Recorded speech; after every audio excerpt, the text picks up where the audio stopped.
Olá, mais uma sexta-feira, mais um programa Elas começando. E como de costume, a gente pede para vocês, nos ajudem a dar continuidade nesse projeto. Curta, comente, compartilhe e nos siga nas redes sociais.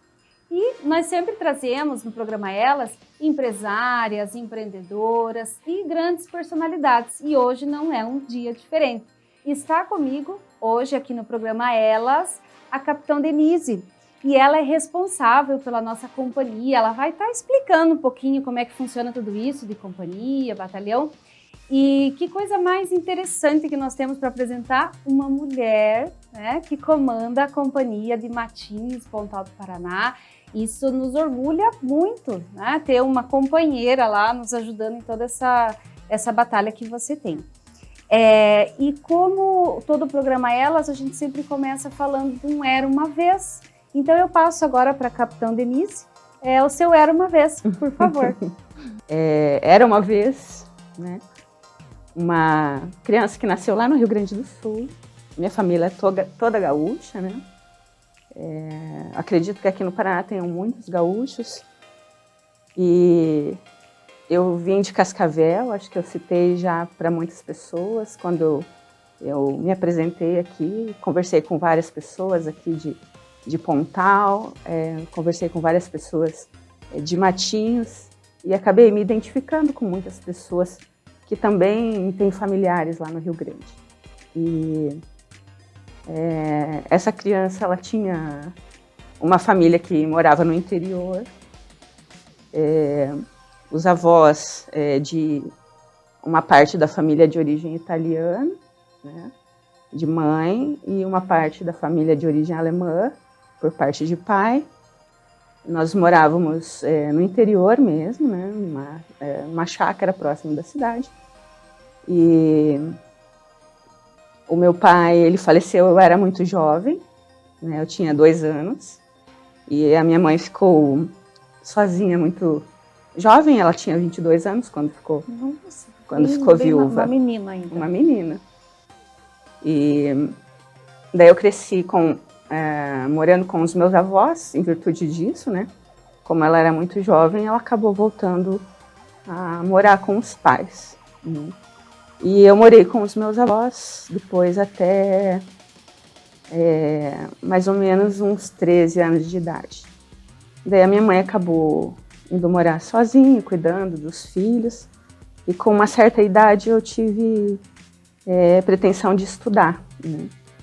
Nós fomos morar em Concórdia, Santa Catarina, e diante de uma oportunidade que eu tive de vir para o Paraná, morar com a minha madrinha, que mora em Curitiba, acabei indo estudar no Colégio da Polícia Militar, né?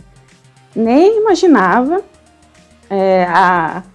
os desígnios assim, que acabariam me levando a entrar para a Polícia Militar e ser policial, né? Essa minha madrinha, ela era vizinha de um capitão da Polícia Militar. E esse capitão acabou instruindo ela de como eu poderia fazer para estudar nesse colégio. O Colégio da Polícia Militar é um colégio de ensino gratuito, né? E a minha família, ela não tinha condições de pagar um colégio particular. Uhum. Então, eu estudaria num colégio público, ou com essa oportunidade ingressaria no colégio da Polícia Militar e teria um ensino de excelência, né, como ele mesmo citou na época, estudando nesse colégio. E eu tive essa oportunidade de conhecer o Colégio da Polícia, estudar lá, não por muito tempo, porque quando eu vim para Curitiba eu já estava com 16 anos, então eu estudei somente 1 ano lá, mas acabei conhecendo os meandros assim, da instituição.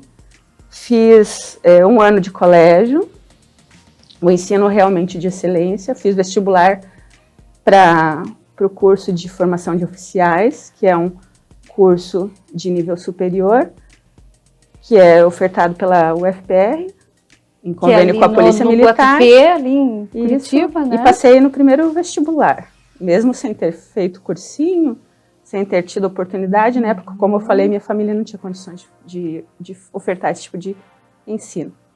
e acabei me tornando oficial da Polícia Militar muito jovem. Eu entrei para a Polícia Militar com 17 anos.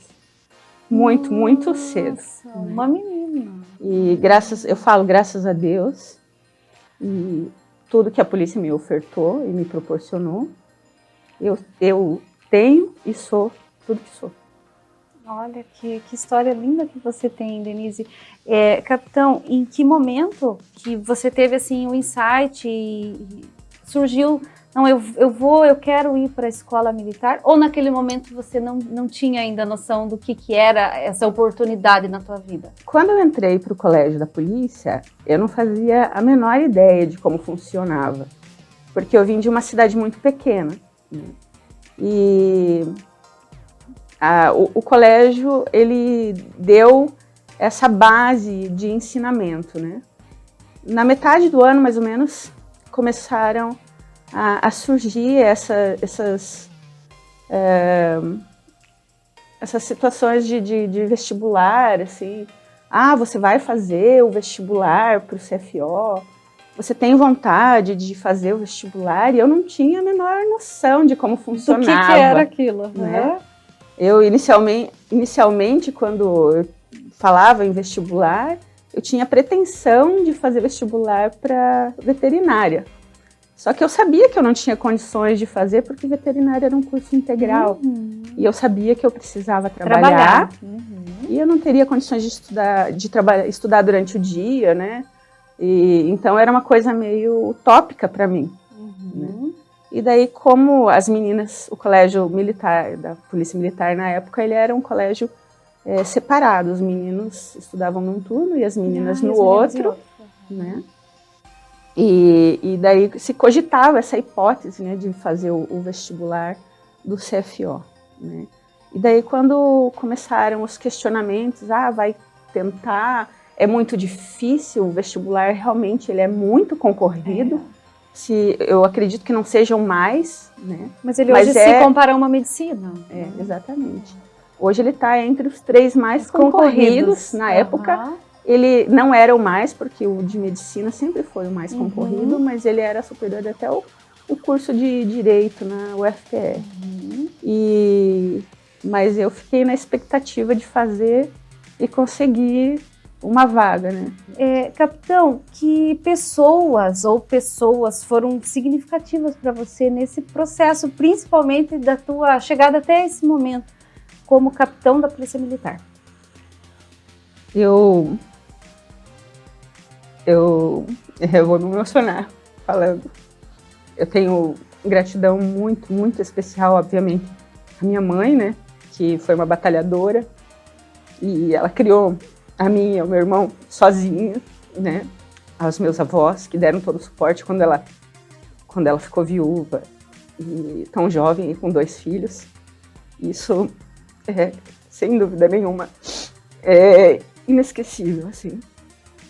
E eu tenho 2 tias minhas que moram em Curitiba, que são a tia Ivete e a tia Rose, que elas foram como mães para nós.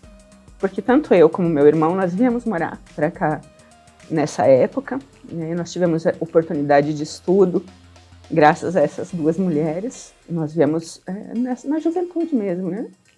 Eu tinha 16 anos e o meu irmão também, quando veio para cá. E nós tivemos a oportunidade de estudar, porque elas deram esse suporte inicial, assim, de, venham para cá, a gente vai poder auxiliar vocês inicialmente, né? Daí, lógico, a gente conseguiu trabalhar e nos virar por conta própria, né? Mas se não fosse esse apoio, se não fosse esse apoio inicial... Vem aqui, a gente está aqui. Exatamente. E, na época, o Coronel Neuri, que teve a sensibilidade de... que era o vizinho da madrinha. De dar vaga... O Coronel Neuri foi o comandante da época que ele próprio me entrevistou e perguntou para mim o porquê que eu queria estudar no Colégio da Polícia. E me concedeu aquela vaga para poder estudar lá naquela escola, né? E com certeza, se não tivesse tido essa oportunidade de ter estudado naquele colégio, naquele momento, jamais, né, eu estaria aqui nesse momento. Eu acredito que foi primordial a atitude dele e a sensibilidade de ter se sensibilizado com a minha situação, porque ele compreendeu, né, que eu tinha vindo de uma cidade pequena, de uma família humilde, que não tinha oportunidade de pagar um estudo de qualidade, e que o meu esforço realmente era verdadeiro, de querer prosperar, né? E ele se sensibilizou e, de fato, como ele era o diretor da escola, ele me proporcionou aquela oportunidade de ingressar na escola naquele momento. Que foi o início de toda a tua carreira. Que foi carreira. o início de toda a minha carreira, exatamente. Muito nos orgulha, capitão, a gente poder ter a oportunidade de estar tendo essa conversa contigo, de estar conhecendo um pouquinho mais a tua história. E ainda assim, fardada, né? Eu acho que a gente como mulher fica muito... Eu acho que é o sinônimo do empoderamento feminino mesmo, né? De a gente deve, pode e vai estar aonde quiser. Isso é muito bonito. Eu acredito, assim, que as pessoas... Já falei isso esses dias atrás, eu tive numa reunião de mulheres da Sociedade de Matinhos, e daí me questionaram, assim, com relação à carreira feminina, né? Se a gente consegue, de fato, conciliar. Eu acredito que realmente é bastante difícil, né? Porque a gente tem que conciliar a carreira com a questão da maternidade, né? E eu sou casada e eu tenho filhos, né? A gente tem que abrir mão de diversas coisas em função da nossa família. E a minha família, ela sempre esteve em primeiro plano, até pelo fato de eu ter sido órfão de pai, né? Eu acho que isso sempre me sensibilizou muito e eu sempre quis estar muito presente na minha família, né? Eu sempre falei que eu sempre quis uma família de comercial de margarina, né? De estar presente, de colocar o café na mesa e sentar junto com os meus filhos e almoçar em casa todos os dias, e até por isso que eu optei por sair de Curitiba, morar em Cascavel muito tempo, e hoje estar morando em Matinhos, pelo fato de eu poder levar meu filho na escola, buscar, poder fazer tarefa com ele todos os dias, né? Sentar com ele para almoçar, preparar o almoço para ele, não todos os dias, mas sempre que eu posso, né? Para poder estar presente. E, de certa forma, isso toma tempo da gente. A gente tem que, de certa forma, abdicar um pouco da carreira da gente.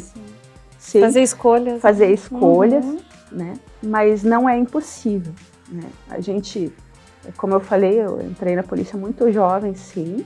Muitas coisas eu abdiquei em função da minha família, mas elas não tornaram a minha carreira impossível, né? Um pouco mais lenta, talvez, né? Abdiquei de algumas coisas, mas não tornaram impossível. Eu consegui estudar, eu falei, né? Que a polícia militar, ela tornou para mim tudo mais fácil.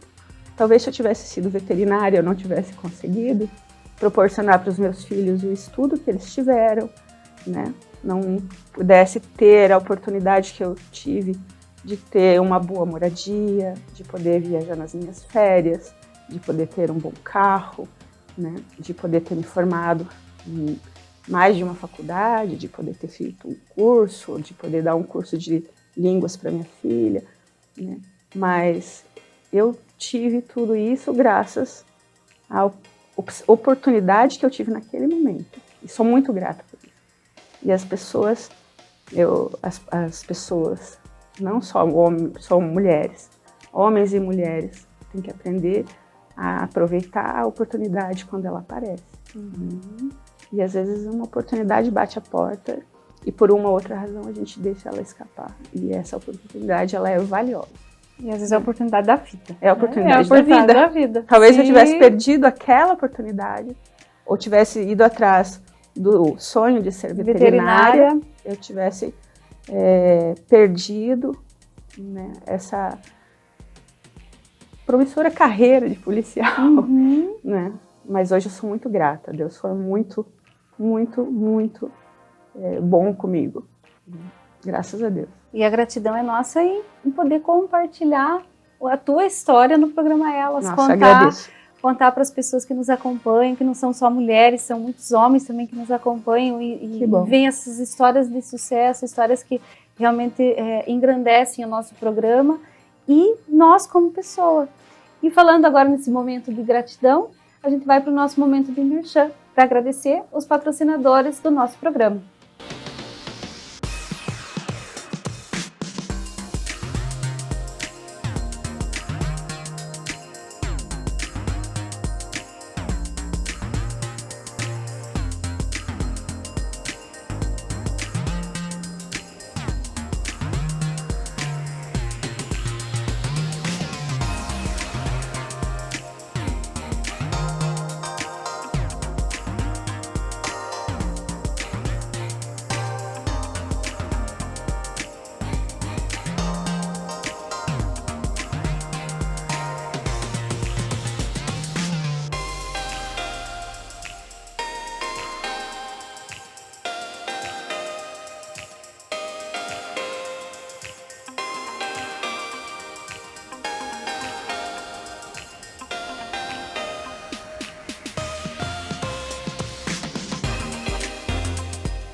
Voltando com a nossa conversa aqui riquíssima com a Capitão Denise, uma delícia de história, uma conversa muito enriquecedora e, nossa, a gente está encantado com a sua história. Capitão, a gente já viu que você é uma mulher como qualquer mulher, né? Não é porque está nessa farda, não é porque é policial que é diferente de todas nós mulheres que tem todas as suas responsabilidades, né? E tem toda uma rotina de trabalho também. Porque a gente vê, de repente, a gente como civil vê o policial só nas ruas ou só, né, defendendo ali a comunidade, tem muita coisa por trás. Então, no nosso Direto ao Ponto, eu gostaria que você comentasse um pouquinho como é que é a rotina da Capitão Denise, respondendo aqui pelos municípios de Matinhos e Pontal do Paraná. Bom, atualmente, em virtude da pandemia, nós estamos num regime diferenciado de horário de trabalho. E até tem melhorado significativamente a questão do trabalho em si, porque nós temos feito o horário de trabalho praticamente semelhante ao do fórum e das delegacias. Né? Nós estamos trabalhando das 13 às 19 horas e temos permanecido mais tempo junto com a tropa no horário de trabalho. Nosso horário antes era das 8 às 11h30 e da 1h30 às 5h30, com horários de atividade física à tarde, que tiravam a gente do quartel. Né? Nesse horário, à tarde, a gente, na minha atribuição, né, eu sou responsável pelo setor que engloba Matinhos e Pontal do Paraná. E a atribuição de comando, ela é responsável por toda a questão de distribuição de policiamento, a questão de viatura, aplicação de policiamento e a questão administrativa. E daí isso vem toda a situação de condições de trabalho, a questão estrutural da companhia, a questão de viatura, emprego de viatura, condição da estrutura da viatura, condição de trabalho da viatura, se ela está com uma boa aplicação de trabalho, de manutenção, a questão de alimentação dos policiais, a questão estrutural da companhia, né? Pintura, manutenção, toda essa parte também. E o que a gente percebeu ali aqui na companhia, que fazia muito tempo que não tinha um capitão comandando e tinham vários tenentes que se revezavam no comando e isso à distância, né? Eles respondiam com base em Paranaguá. Esse distanciamento acabou deixando o pessoal um pouco afastado, sabe? desde a desmotivação para o trabalho, como a questão da proximidade com o comando. Então foram várias situações que nesse curto espaço de tempo que eu estou ali, que fazem 60 dias, que a gente tem buscado resgatar com a tropa, tanto no âmbito administrativo como operacional. Então foi feito um levantamento inicialmente das necessidades administrativas, tanto de Matinhos como Pontal, né? As necessidades da tropa, as necessidades de manutenção estrutural, né? E depois de feito esse levantamento, a gente começou a fazer um levantamento das necessidades da comunidade, visando a questão do policiamento, né? A questão da aplicabilidade das viaturas, visando um melhor policiamento, né? Então, reduzindo o trabalho e emprego da viatura em horários que eram desnecessários, que a gente estava vendo, que se tornou, como que eu posso dizer, um policiamento robotizado, sabe? Então, a viatura trabalha sempre no mesmo sentido, sem verificar a real necessidade. E justamente às vezes por estar de longe, né? Esse comando ter sido feito à distância não tinha o conhecimento da realidade local. E daí aplicando o policiamento nos horários e nas necessidades que a comunidade estava ansiando. A minha realidade de trabalho de Cascavel era uma completamente diferente.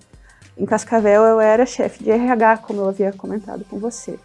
Então o meu setor ali se baseava em questão de direitos dos policiais, a questão de mais questões técnicas, administrativas. Só que lá eu gerenciava e comandava 539 policiais. Hoje eu tenho 66 policiais, né? Um número mais reduzido, só que em aspecto mais amplo. Porque aí é tudo. É tudo. A gente vê desde do aspecto estrutural dos pelotões, de Matinhos e Pontal, até questões lá de viatura. Operacional na rua, tudo, né? Então, nós tivemos aqui em Pontal uma questão, junto com o Ministério Público, de fazer o levantamento de uma invasão, que nós tivemos que acompanhar o Ministério Público para fazer uma reintegração. Estava eu à frente, junto com a minha tropa, com o Ministério Público, o COPEL, né? E eu estava lá. Então precisa acompanhar numa situação administrativa que a gente tem uma dificuldade lá com a viatura, porque tem que fazer troca de óleo, tem que fazer a manutenção, eu tenho que estar acompanhando. A gente tem uma dificuldade com relação a uma troca de imobiliário, a gente está fazendo estou citando um exemplo prático que está acontecendo, a gente tem que fazer uma licitação de piso lá para a companhia, que faz muitos anos que deveria ter sido trocado e não foi, e essa licitação é feita por mim. Então é em aspecto amplo, tanto operacional como administrativo, como burocrático. E o atendimento da comunidade, a gente recebeu uma demanda lá da Associação dos Quiosqueiros de Matinhos, né?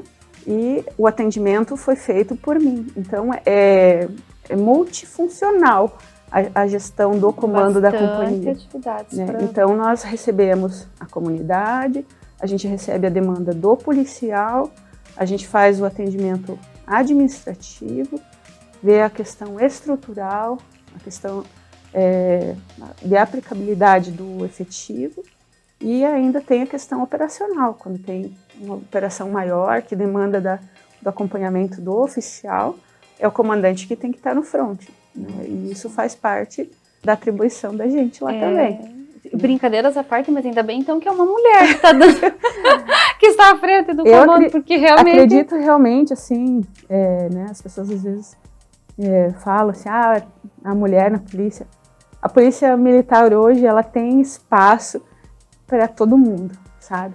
Nós temos trabalhos multidisciplinares na polícia militar e, graças a Deus, tem atribuição para todos lá. Então, nós temos policiais masculinos que trabalham em determinados setores administrativos e desempenham muito bem seus papéis lá. E nós temos policiais femininos que trabalham na Rotam e trabalham e desempenham suas atribuições muito bem lá. né, muito bem e muito melhor, talvez, do que aquele policial que trabalha no setor administrativo desempenharia na Rotan. É muito bom a gente ouvir Né? isso, porque, né, é a diversidade, é a união de forças e de habilidades. Né? Então não quer dizer que seja uma questão de gênero, é uma questão de habilidade aplicada àquela função. Exatamente. Eu acho que a gente tem que ir em busca do espaço, né?